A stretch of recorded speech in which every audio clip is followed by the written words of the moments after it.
जनसंख्या नियंत्रण का ड्राफ्ट तैयार करने वाले विधि आयोग के चेयरमैन एएन मित्तल से बात की हमारे सहयोगी अजीत सिंह ने। उन्होंने इस कानून पर क्या कहा है, आपको वो भी सुनाते हैं।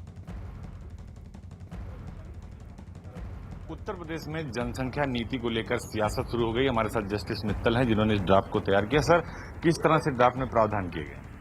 देखिए, ड्राफ्ट में जो प्रावधान किए गए हैं उसमें इंसेंटिव्स, प्रोत्साहन और डिसइंसेंटिव्स हैं।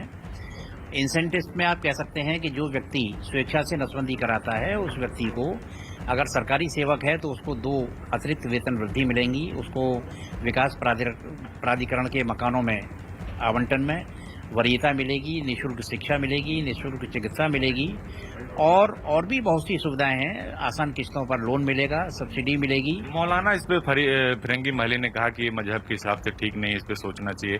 आपने ड्राफ्ट तैयार किया तो उस पर क्या कहेंगे?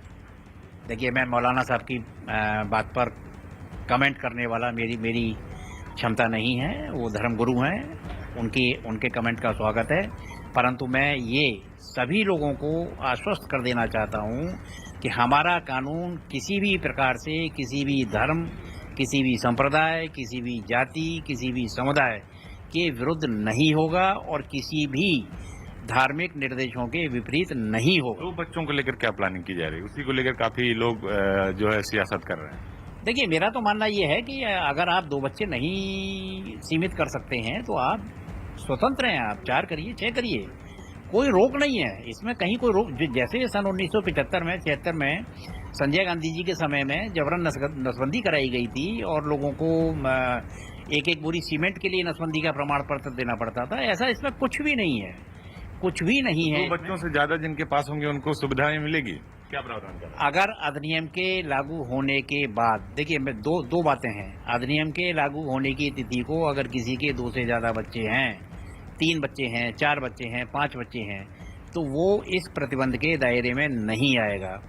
अधिनियम लागू होने के 1 साल बाद अगर किसी ने इस जनसंख्या नीति का उल्लंघन किया है, 1 साल का समय हम इसलिए दे रहे हैं कि अगर मान लीजिए इस पीरियड में कोई महिला गर्भवती है तो उसको बच्चा हो सके, तो ऐसा नहीं है कि हम किसी का बच्चा रोक रहे हैं, तो वो बच्चा हो सके, वो भी उसमें प्रतिबंध के। आपने राय भी मांगी है लोगों से?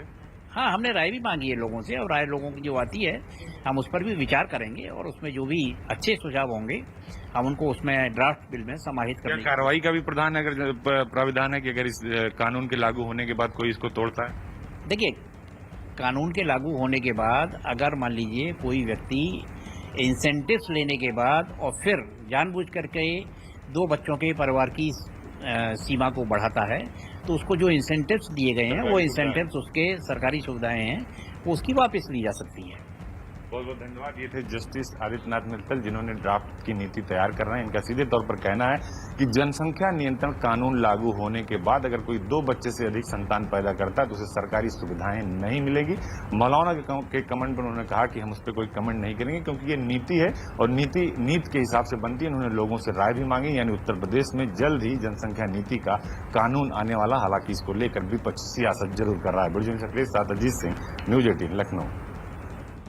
विधि आयोग के चेयरमैन एएन मित्तल ने न्यूज 18 इंडिया से ये एक्सक्लूसिव बातचीत की, लेकिन उन्होंने बताया कि इसमें सख्ती नहीं है, किस पर जबरदस्ती भी नहीं है, लेकिन जो इन नियमों का पालन करेगा उसे किस तरह से फायदे मिलेंगे भविष्य में, इसका विस्तार से जिक्र किया गया है। लेकिन इसका जो मसौदा तैयार किया गया है उस पर अभी लोगों से राय मांगी जा रही है और 19 जुलाई तक लोगों से इनकी राय ली जाएगी और उसके बाद इस पर उत्तर प्रदेश सरकार आगे कदम बढ़ाएंगे। अजीत हमारे सहयोगी इस वक्त हमसे सीधे जुड़ रहे हैं।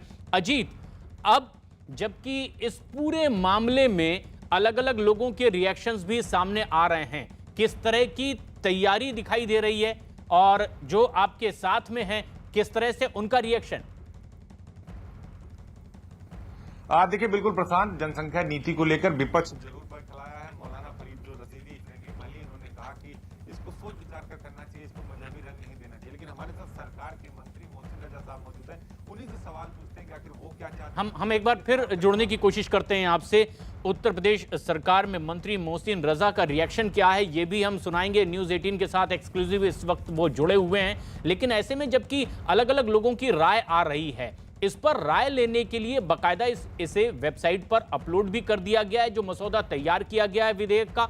और ये बताने की कोशिश है कि अगर लोगों को इसमें कोई और सुझाव देने हैं जो जनहित में और बेहतर हो सकते हैं, तो वो भी लोगों से आमंत्रित किए गए।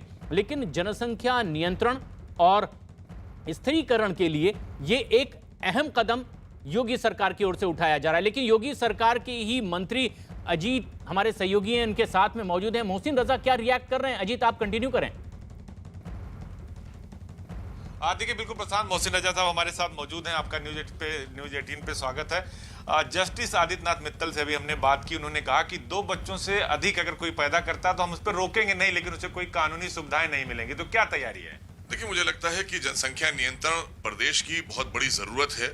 और चूंकि हम जो अपनी योजनाएं बनाते हैं, हमारी नीति और नियत साफ है। आदरणीय योगी जी हमेशा से जनहित के कार्यों को लेकर तेजी से आगे बढ़ते हैं। जनता के हितों के लिए अगर कोई हमें कानून भी लाना पड़ता है तो हम लेके आते हैं। तो जनसंख्या नियंत्रण हमारे प्रदेश की 24 करोड़ जनता की बहुत सख्त जरूरत है और जनता की मांग भी है। तो इसलिए हमने ये मसौदा, हमारे विधि आयोग ने जो मसौदा तैयार किया है, ड्राफ्ट तैयार किया है, ये जनता के बीच में लेकर हम गए हैं कि ताकि जनता इस पर अपनी राय दे।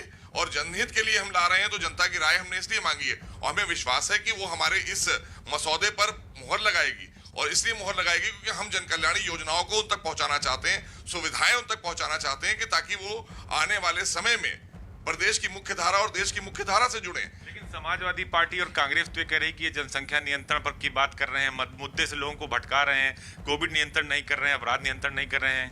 ये सारी चीजें जिस पर विपक्ष ने आरोप लगाया है, ये उसी का परिणाम है। अगर इन्होंने इस के बारे में कभी चिंता कर ली होती तो शायद ये दिन नहीं देखना पड़ता।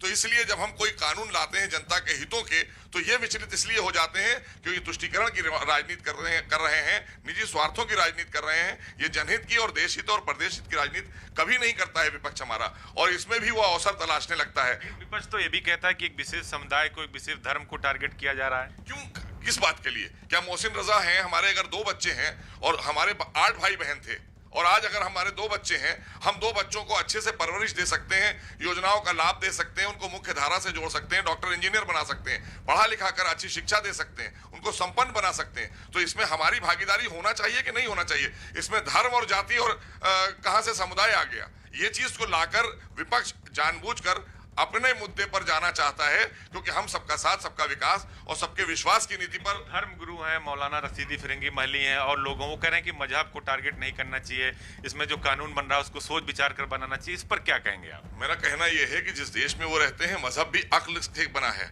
मजहब कोई ऐसा नहीं है कहीं से उड़ के आ गया है, ये अक्ल ही मजहब है, अक्ल ही कानून है।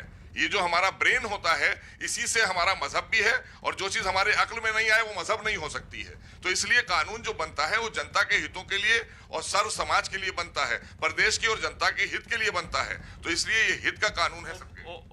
ओवैसी भी लगातार इस पर सवाल खड़े करते हैं, अखिलेश भी सवाल खड़ा करते हैं। कैसे बीजेपी इनसे लड़ेगी? नहीं, लड़ना क्या है, हमने तो जो कानून आ जाएगा तो कानून सबके लिए एक होता है, और जो कानून नहीं मानेगा तो उसके लिए भी उसे पता है कि उसके नतीजे क्या होते हैं। तो गैर कानूनी काम करने वाले के साथ में जो हमने मसौदे में चीजें तैयार की, अगर जनता की राय आती है और हमने वो कानून को बना दिया और उसके बाद कोई नहीं मानता है तो उससे वंचित रहेगा। जी तो ये थे बिल्कुल साहब, उत्तर प्रदेश सरकार के मंत्री, जिन्होंने सीधे तौर पर ये कहा कि हम कानून लाएंगे, जनता के बीच हमने राय मांगी है, और अगर विपक्ष सवाल खड़ा करता है तो इसीलिए हमने एक कानून लाया कि जनता के हित का, अगर 2 बच्चे हैं उन्हें हम डॉक्टर इंजीनियर बना सकते हैं तो बनाएं, ज्यादा बच्चे क्यों करेंगे? अगर उस कानून के दायरे में आदमी आता, कानून लागू होने के बाद अगर वो